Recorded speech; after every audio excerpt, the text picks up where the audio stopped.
Selamat buat Cokro TV yang telah mencapai 1 juta subscribers. Wow, sungguh bukan hal yang mudah buat sebuah media yang cukup serius dan non-hiburan bisa sampai ke titik ini. Saya yakin Cokro TV telah menjadi media yang mencerahkan di tengah hiruk-pikuk masalah kebangsaan kita dengan selalu menyajikan diskursus yang aktual dan faktual. Selamat dan terus perjuangkan persatuan dan kesatuan NKRI melalui Cokro TV.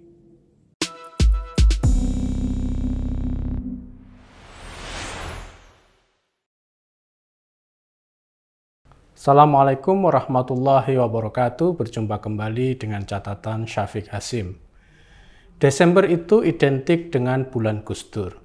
Sejak kemangkatannya pada 2009, bulan di mana beliau meninggal selalu dijadikan sebagai bulan untuk mengenang, merefleksikan, dan mengambil pelajaran dari sosok Gus Dur.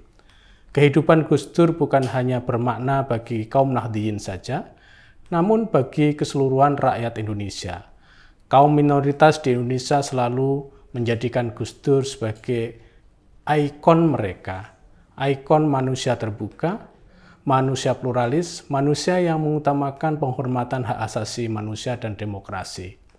Bagi hampir seluruh komunitas agama dan juga keyakinan, Gus Dur adalah bapak mereka.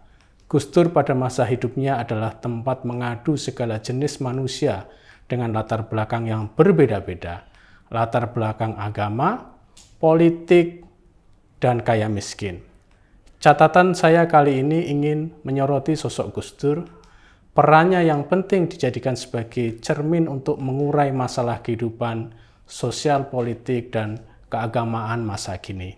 Ya, memang benar, Gus Dur adalah sosok yang dicintai hampir oleh seluruh lapisan masyarakat Indonesia.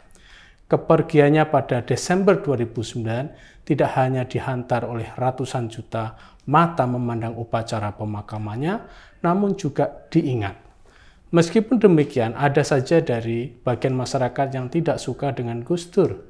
Pada masa Orde Baru, Gus Dur tidak disukai Soeharto dan pejabat negara pada umumnya karena sikap kritisnya yang terus-menerus terhadap Soeharto. Gus Dur menggalang perlawanan pada Soeharto lewat aliansi-aliansi demokratis dengan berbagai kelompok masyarakat sipil.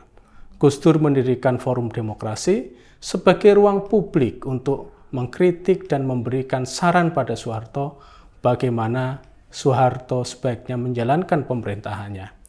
Akibat perlawanan yang gigih, Soeharto ingin menjegal dan mengakhiri kepemimpinan Gus Dur sebagai orang nomor 1 di PBNU saat itu.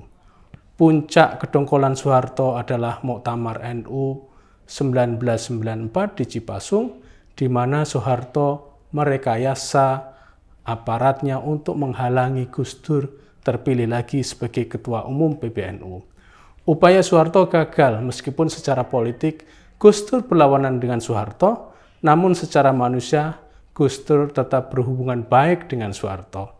Satu pelajaran penting dalam kaitannya terhadap posisi kritis pada rezim Soeharto saat itu, Gus Dur tidak pernah menggalang kekuatan dengan kelompok yang menurutnya tidak demokratis. Kelompok yang tidak demokratis antara lain jika kita bercermin pada Gus Dur adalah kelompok yang menggunakan politik identitas, Islamisasi negara, dan politik SARA. Jadi jangan bayangkan ketidaksukaan Gus Dur terhadap Soeharto lalu dia akan menggalang koalisi dengan siapa saja, termasuk dengan kelompok dan tokoh-tokoh radikal. Ormas-ormas seperti FPI dan HTI, dan tokoh-tokoh seperti Rizik Syihab dan Abu Bakar Ba'asyir, meskipun keduanya mungkin benci pada pemerintah, namun sudah dipastikan jika Gus Dur masih hidup, beliau tidak akan berkoalisi dengan mereka ini. Sikap inilah yang tidak saya temukan pada para tokoh-tokoh demokrasi dan HAM pada masa ini. Jangankan dengan Rizik dan Abu Bakar yang jelas-jelas menghalalkan politik kekerasan, dengan Ikatan Cendekiawan Muslim Indonesia yang memperjuangkan Islamisasi negara dengan cara damai saja, Gus Dur tidak mau berkoalisi dengan mereka. Bahkan jika boleh saya ingin mengatakan bahwa karena sikap Gus Dur yang keras, ICMI menjadi kelompok cendekiawan yang tidak menyukai Gus Dur. Sikap Gus Dur sederhana dan tegas bahwa beliau tidak menginginkan Islam politik mendapat tempat di kekuasaan. Gus Dur adalah tokoh yang paling keras menolak Islamisasi, birokrasi, dan juga tentara. Dalam kosakata zaman Gus Dur, ungkapannya diistilahkan dengan ijo royo-royo, artinya birokrasi dan tentara menghijau. Namun meskipun kritiknya yang pedas atas pemerintahan dan juga tentara, Gus Dur selalu menginginkan kita agar taat hukum. Dalam berbagai kesempatan, Gus Dur selalu memenuhi undangan pemeriksaan oleh aparatus negara. Kelompok-kelompok seperti FPI, HTI, MMI, Laskar Jihad adalah kelompok yang juga tidak menyukai Gus Dur. FPI dan HTI benar-benar tidak menyukai Gus Dur. Rizik Syihab adalah orang yang dengan sombong mengumpat Gus Dur di ruang publik, padahal Gus Dur adalah orang yang pengetahuan keagamaan jauh lebih dalam dibandingkan dengan Rizik Syihab. Gus Dur adalah pemimpin organisasi Islam terbesar di Indonesia, bahkan di dunia. Kontribusi Gus Dur dibandingkan dirinya, maksudnya adalah Rizik Syihab, tidak bisa dibandingkan karena Gus Dur terlalu besar untuk Rizik Syihab. Lalu juga karena kenapa orang seperti Abu Bakar Ba'asyir, tokoh penting organisasi Jamaah Islamiyah, juga tidak menyukai Gus Dur. Padahal sikap Gus Dur terhadap Ba'asyir biasa saja. Bahkan ketika Ba'asyir diperlakukan tidak adil dalam perspektif hak asasi manusia, Gus Dur membelanya.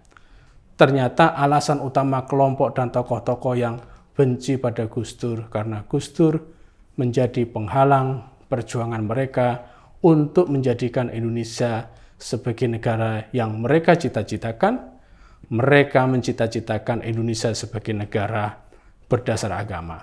Gus Dur dan NU adalah juga penghalang bagi sikap semena-mena mereka pada kaum minoritas yang mengatasnamakan agama. Gus Dur dan NU adalah penghalang mereka untuk bertindak sebagai polisi akidah pada kelompok-kelompok minoritas di dalam Islam seperti kelompok Syiah dan juga kelompok Ahmadiyah. Keadaan ini semua yang menyebabkan mereka menganggap Gus Dur sudah melenceng akidahnya, sudah keluar dari Islam dan lain sebagainya.